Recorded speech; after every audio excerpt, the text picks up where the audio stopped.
ನಮಸ್ಕಾರ ವೀಕ್ಷಕರೇ, ಪ್ರತಿಧ್ವನಿಯ ವಿಶೇಷ ಸಂವಾದ ಕಾರ್ಯಕ್ರಮಕ್ಕೆ ನಿಮಗೆಲ್ಲ ಸ್ವಾಗತ. ಕಳೆದ ಒಂದು ವಾರದ ಹಿಂದೆ ಯೋಗೇಂದ್ರ ಯಾದವ್ ಅವರು ನಮ್ಮ ಜೊತೆ ಸಂಯುಕ್ತ ಕಿಸಾನ್ ಮೋರ್ಚಾದ ರೈತ ಹೋರಾಟದ ಬಗೆಗಿನ ಹಲವೊಂದು ವಿಚಾರಗಳನ್ನು ಬಿಚ್ಚಿಟ್ಟಿದ್ರು. ಇಂದು ರೈತ ಹೋರಾಟದ ಪ್ರಮುಖ ಮುಖಂಡರಾಗಿರುವಂತಹ ದರ್ಶನ್ ಪಾಲ್ ಅವರು ನಮ್ಮ ಜೊತೆ ಇದ್ದಾರೆ. ಬನ್ನಿ ಅವರೊಂದಿಗೆ ಮಾತುಕತೆ ನಡೆಸೋಣ. दर्शन पाल जी, आपको इस कार्यक्रम का स्वागत है. नमस्कार, धन्यवाद. नॉर्थ इंडिया में जो किसान आंदोलन का जो इंटेंसिटी थी, साउथ इंडिया में उतनी नहीं थी. अभी जो किसान महापंचायत में भाग लिया, कैसा लगा आपको? कैसा प्रोत्साहन मिला था वहाँ के लोगों से? देखिए, एक तो जो नॉर्थ इंडिया में जो इंटेंसिटी हुआ वो एक बट नेचुरल था, क्योंकि एमएसपी इशू और मार्केटिंग का इशू पहले ही नॉर्थ इंडिया के वेस्टर्न यूपी, पंजाब, हरियाणा में काफ़ी एक प्रोमिनेंट इशू पहले से है.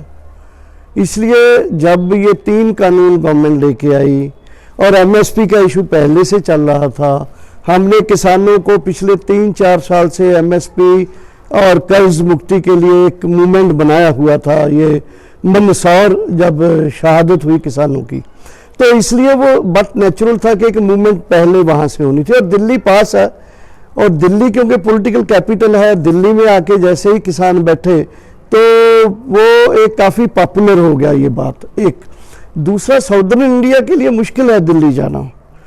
मैं ये नहीं कहना चाहता कि कोई नॉर्दर्न इंडिया में किसान मूवमेंट बहुत ज़्यादा है, साउथ में नहीं है. बल्कि मैं जिस स्टेट में आया हूँ, कर्नाटक में, मेरा ये कहना है कि कर्नाटक के किसान संगठनों की ताकत और एक्सपीरियंस जो है ये भी बहुत ज़्यादा है. बल्कि लिगेसी है प्रोफेसर एमडी नंजुंडस्वामी की, कि यहाँ भी बहुत ये ग्रीन पटके वाले लोग मिलेंगे आपको जो संगठनों में हैं. शिमोगा में मैंने देखा, शिमोगा में बहुत ही इम्प्रेसिव, बहुत ही बड़ा, बहुत ही इफ़ेक्टिव मीटिंग हुआ, पंचायत हुआ, जिसमें मुझे लगता है कहीं भी 15,000 से लोग कम नहीं थे और डिसिप्लिन थे. और लोगों ने जितना पार्टिसिपेशन किया और जिस तरह से एक पैल्पेबल, एक तरह का धड़कता हुआ लोगों का जो अंदाज था, उससे ये अंदाज़ा बहुत आसानी से लगाया जा सकता है कि कर्नाटका का फार्मर आने वाले समय में एक लंबी लड़ाई के लड़ने के लिए अंगड़ाई ले रहा है. ये मेरा एक समझ बना है उससे, पंचायत से. तो जब किसान आंदोलन शुरू हुआ था, सरकार ने भी आप लोगों से बातचीत करने की कोशिश की थी. 11 राउंड के बाद हो चुकी थी, फिर भी किसी नतीजे पर नहीं आ सके. अब जो चुनाव आ गया है, सारी पूरी की पूरी सरकार चुनाव में बिजी है. हर कोई प्रधानमंत्री से लेके नीचे से नीचे का बीजेपी नेता, हर कोई जाके चुनाव में प्रचार कर रहे हैं. इस वक्त में सरकार से बातचीत करने की आप कोशिश कर रहे हो क्या संयुक्त किसान मोर्चा से, या फिर अभी दूरियां बढ़ रही हैं सरकार और किसानों के बीच? नहीं, एक तो देखो, हमारा मैं एक फैक्ट बता दूं आपको कि ये आंदोलन शुरू हुआ था पंजाब के AIKSCC के संगठनों द्वारा. वो शुरू होने के बाद हमने पंजाब के जो बचे हुए कोई 21-22 ऑर्गेनाइजेशन था, उनको साथ लिया और एक बड़ा आंदोलन सितंबर में जाके बना, जिसमें हमने पंजाब के तमाम MLAs MPs को उनके घरों में जाके बोला. बड़े बड़े ट्रैक्टर मार्च लेके गए हम कि या तो इन 3 कानून का विरोध करो, MSP के लिए हमारे साथ खड़ो, अदरवाइज हम आपको गांव में घुसने नहीं देंगे. और किसान संगठनों ने गांव के इर्द गिर्द बड़े बड़े धरने भी लगा लिए कि अगर कोई MLA MP आएगा उसको जाने नहीं देंगे अंदर. उसके बाद 25 सितंबर को बहुत बड़ा बंद हुआ. 25 सितंबर के बंद के बाद हमने 1 अक्टूबर को पूरा पंजाब जो है उसको सील कर दिया. रेलगाड़ियां बंद कर दी, रिलायंस के पेट्रोल पंप बंद कर दिए, रिलायंस के मॉल्स बंद कर दिए, अडानी के जो बड़े बड़े स्टोर थे वो बंद है, आज तक बंद है वो. और टोल प्लाजा थे जितने पूरे पंजाब के, उनको खोल दिया. टोल प्लाजा आज भी कोई पर्ची नहीं कट रही वहाँ पंजाब में. तो ये आंदोलन से घबराकर केंद्र सरकार ने फर्स्ट टाइम, जब वहाँ डीजल का शॉर्टेज होने लगा, पावर सप्लाई कटने लगी, जम्मू कश्मीर में मिलिट्री को सप्लाई कम हो गई, फिर गवर्नमेंट ने 8 अक्टूबर को हमें फर्स्ट टाइम कॉल किया बातचीत करने के लिए, जिसको हमने रिजेक्ट कर दिया. हम गए, लेकिन सेक्रेटरी एग्रीकल्चर हमको बोला कि हम आपको समझाएंगे कि ये कानून कैसे किसान के पक्ष में है. और उसके बाद एक के बाद एक दूसरा राउंड होता गया, हम लड़ते रहे. पंजाब में संघर्ष रहा और पंजाब का संघर्ष फाइनली 13 जिस दिन दिवाली था, उस दिन दिवाली से एक दिन पहले 13 नवंबर को हमने एक बातचीत में जो मंत्री था उन्होंने बातचीत को तोड़ दिया और हम आ गए। उसके बाद 26 नवंबर को दिल्ली गए और दिल्ली जाने के बाद भी फिर नेक्स्ट राउंड्स हुए, जो नेक्स्ट राउंड्स में भी सरकार जो है वो 3 कानून को संशोधन कर लो, फाइनली आगे 1.5 साल के लिए इनको हम होल्ड कर लेते हैं, जो हमारे किसान संगठनों ने नहीं माना। और उस समय तक हमारा आंदोलन काफ़ी एक्सपेंड कर गया था, हरियाणा आ गया था, फिर उसमें यूपी आ गया था, टिकैत, गुरनाम, चंदौली, महाराष्ट्र, एमपी, सब जगह के किसान संगठन के संयुक्त किसान मोर्चे का फॉर्म ले गया था, जो 7 नवंबर को दिल्ली में बना था और जिसने उसका फाइनल शेप जो है वो दिल्ली बॉर्डर्स के ऊपर आने के बाद, जिसमें कोई मोर देन 475 ऑर्गेनाइजेशन थे उस समय, लेकिन 10 दिन पहले टिकैत साहब का जो वो है वो भी इसमें आके जुड़ गया है, जिसमें और भी ताकतवर हो गया है। तो मैं कहना ये चाहता हूं कि आपने जो पूछा कि इलेक्शन में है बीजेपी के लोग, सब लोग, लेकिन ये भूल जाए, हम बता दें लोगों को कि हमारी तरफ से कोई कोशिश नहीं हो रही है कि बातचीत हो। हमने बातचीत उनकी जो 22 जनवरी की थी उसको बोल दिया था, we don't agree with your proposal, now they have to come with new proposal. आएंगे प्रपोजल लेके आएंगे तो जब मीटिंग बुलाएंगे हम जाएंगे, लेकिन इस बीच हमारा संघर्ष जारी है और इसके बाद तो संघर्ष पूरे देश में फैल गया है। अभी आप देखिए कर्नाटक में और रैलियां होंगी, मध्य प्रदेश में हो रही हैं, पूरे देश में बड़े बड़े गैदरिंग हो रही है। तो ये 2 मुद्दों का संघर्ष पूरा देशव्यापी संयुक्त किसान मोर्चे की बैनर के साथ आगे बढ़ रहा है। दिल्ली के जो बॉर्डर्स के ऊपर मोर्चे लगे हैं वो भी वैसे ही हैं, बल्कि चल रहे हैं और बाकी देश में आंदोलन आगे बढ़ रहा है। 5 राज्यों का जो चुनाव आ रहा है वहाँ पे बीजेपी के खिलाफ वोट की चोट कैंपेन संयुक्त किसान मोर्चा ने शुरू किया था। सो वेस्ट बंगाल में आपकी एक टीम भी गई थी, तो कैसे चल रहा है वो कैंपेन? कितने क्षेत्रों में आप लोगों ने अब तक वो कैंपेन शुरू किया है और चल रहा है वहाँ पे? देखिए, संयुक्त किसान मोर्चे ने 2 रूप से, वोट की चोट, बीजेपी को सजा दो, no vote to BJP, different slogans लोगों ने दिए हैं। हमने तैयारी ये की थी कि हम एक लेटर ड्राफ्ट किए, वो लेटर पूरे 5 राज्यों में भेजा गया, लेकिन 3 राज्य जो हैं साउथ का, तमिलनाडु, केरला और पुडुचेरी, ये मुझे लगता है इसमें हमें कोई ज़्यादा इंटेंसिव कुछ कैंपेन करने की ज़रूरत नहीं है, वो हम वेस्ट करेंगे, अगर करेंगे वेस्ट करेंगे अपनी एनर्जी। बंगाल में हमारे कोई ऐसा सोच सकते 20 के करीब लोग गए, 4-5 दिन कैंपेन हुआ। उस कैंपेन में मेनली हमने यही रखा कि यही स्लोगन दिया कि बीजेपी को सजा दो, वोट आपको देना है दो, किसी को देना है ये आपकी मर्जी, हम नहीं कहेंगे किसी को वोट दो। ऐसे असम में भी कुछ प्रोग्राम किए, लेकिन अभी कुछ दिनों से ये 27 का इलेक्शन होगा, 26 का बंद का कॉल है, उसके बाद नेक्स्ट राउंड जो होगा फिर उसमें हम देखेंगे कौन लोग कितने कहाँ जाएंगे। ये जो वहाँ से आमंत्रण आएगा, एक्चुअली वहाँ के जो किसान संगठन है हमारे, ऑल इंडिया किसान संघर्ष कोऑर्डिनेशन कमेटी, संयुक्त किसान मोर्चा के, वो बताएंगे हमें कि आप इतने लोग आओ, इतनी जगह मीटिंग करेंगे, तो उसके मुताबिक तय करेंगे।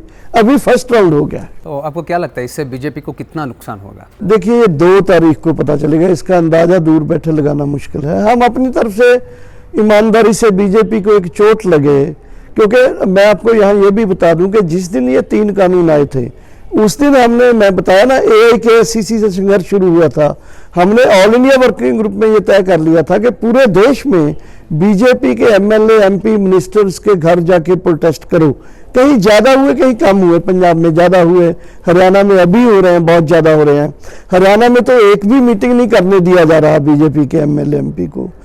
तो उस दिन से हमारा ये कैंपेन शुरू हुआ था। आज जब इलेक्शन का पीरियड आया है, उसको हमने एक नए रूप में, इलेक्शन के रूप में, बीजेपी के वोट, गद्दी, ये सब का उसको काफ़ी शौक है, इसलिए हमने सोचा कि चलो ये टैक्टिक्स जो है, उसको रणनीति जो है, ये रणनीति के अनुसार भी उसको हम किसान संयुक्त मोर्चा की तरफ से एक हिट करके देखें, हिट करें, ताकि उसको थोड़ी दर्द तो हो ना, पहले ही दर्द तो उसको कर रखा है हमने, अभी थोड़ा और उसको खींचने की कोशिश कर रहे हैं। यदि हमारा ये है कि उनको प्रेशराइज किया जाए, मजबूर किया जाए, ताकि वो किसानों के इशू को माने। अभी पूरे देश में इस किसान आंदोलन की जो आग है फैल रही है, इसको और मजबूत बनाने की भी ज़रूरत है, मतलब पूरे देश में जो फैल रहा है उसको, तो इसके लिए संयुक्त किसान मोर्चा क्या कर रही है? हाँ, उसके लिए देखिए मैं आपको ये बता दूं कि संयुक्त किसान मोर्चा में जहां व्यक्तिगत रूप में संगठन शामिल है, ऐसे ही कुछ हम आप बोलोगे कि कुछ मोर्चे, जैसे ऑल इंडिया किसान संघर्ष कोऑर्डिनेशन कमेटी जो है उसमें 250 ऑर्गेनाइजेशन है। सिमिलरली जो महासंघ है, किसान महासंघ, उसमें अबाउट 125 ऑर्गेनाइजेशन है। अभी जो टिकैत जी की फेडरेशन ने ज्वाइन किया है उसमें भी हंड्रेड्स ऑफ ऑर्गेनाइजेशन, जैसे यहाँ चुक्की है वो उसमें शामिल है टिकैत जी के साथ। जो आपके कोडिहली चंद्रशेखर हैं वो संघर्ष तालमेल कमेटी में है। जो पिछले दिनों गन्ना वालों का यहाँ हुआ है एक, जो जिसमें कक्का जी आए थे, वो महासंघ में है। तो अभी हम कोशिश क्या कर रहे हैं कि ऑल इंडिया में हम एक साथ हो गए हैं, स्टेट्स में ये जो संघ और टिकैत जी वाला, कक्का जी वाला हमारा संघर्ष कमेटी का, इन्हें भी संयुक्त किसान मोर्चा का बैनर के साथ एक जगह में ले आए। तो एक दूसरा ये है कि जो भी काल आए फिर ये मिलकर इम्प्लीमेंट करें, क्योंकि ये एक इतिहास में रहा है कि किसान संगठन बहुत दूर दूर रहे हैं, कारण कोई भी हो।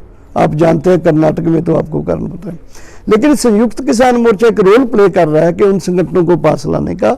और सिंगू बॉर्डर में जो लीडरशिप है उसकी जिम्मेदारी है कि अगर ये आंदोलन आगे चलाना है और चलना है, तब अभी ट्रांजिशनल पीरियड में ये जो बिखरे हुए संगठन हैं वो ऑल इंडिया में अगर एक साथ हो गए तो उनको स्टेट्स में भी, या स्टेट्स में डिसेंट्रलाइज डिस्ट्रिक्ट्स में भी इनको इकट्ठा किया जाए। ये एक संगठनात्मक अप्रोच अभी संयुक्त किसान मोर्चा के लिए हम कर्नाटक में भी बात कर रहे हैं, तेलंगाना में भी, आंध्रा में भी, और कल किया भी है। आपके जो लीडर्स उनके साथ एक बैठक करके रखेंगे भी शायद आने वाले दिनों में। तो ये सेकेंडली जो इशू है हमारे दोनों, उस इश्यूज को लोगों को बताना, प्रचारना, क्योंकि नीचे तक अभी किसानों में बहुत सारी चीजों का पता नहीं। तीसरी, एमएसपी को छोड़कर 3 कानून का ज्यादा अभी कर्नाटका, तमिलनाडु में बहुत इफेक्ट नहीं है।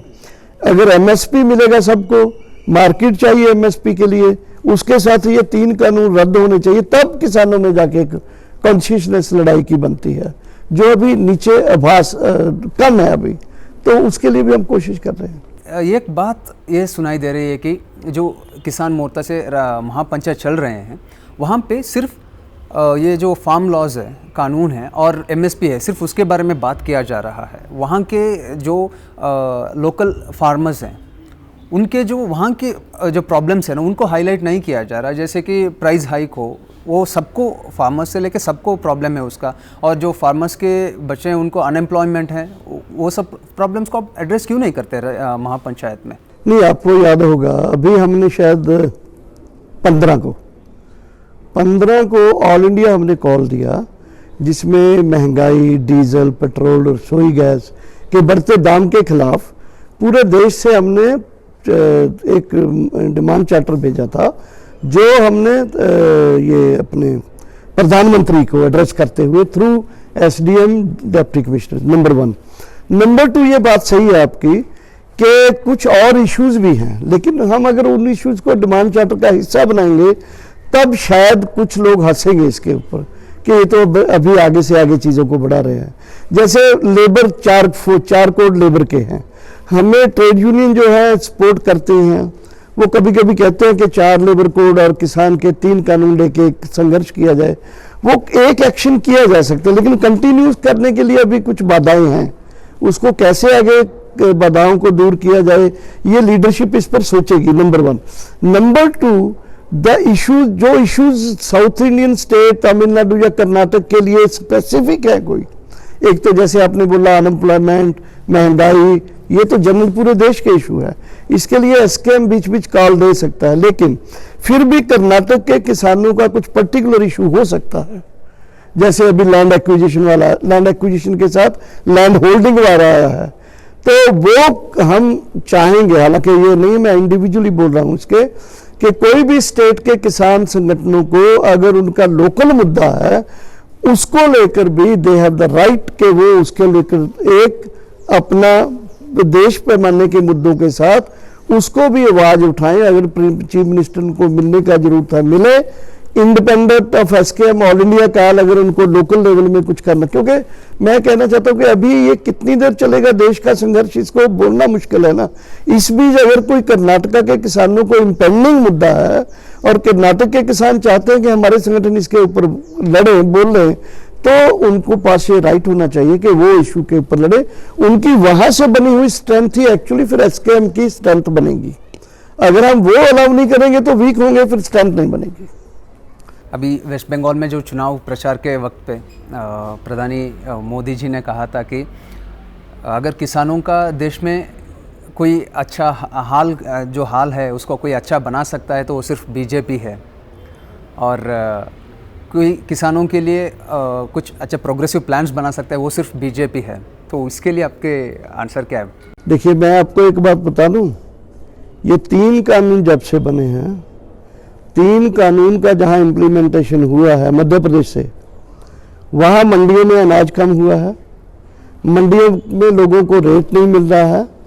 2 और तीसरा, उन मंडियों में या खेत में व्यापारियों ने जाके अनाज खरीदा और खरीदने के बाद वो व्यापारी कहाँ चले गया किसानों का पैसा लेके, वो भी ढूंढा नहीं मिल रहा।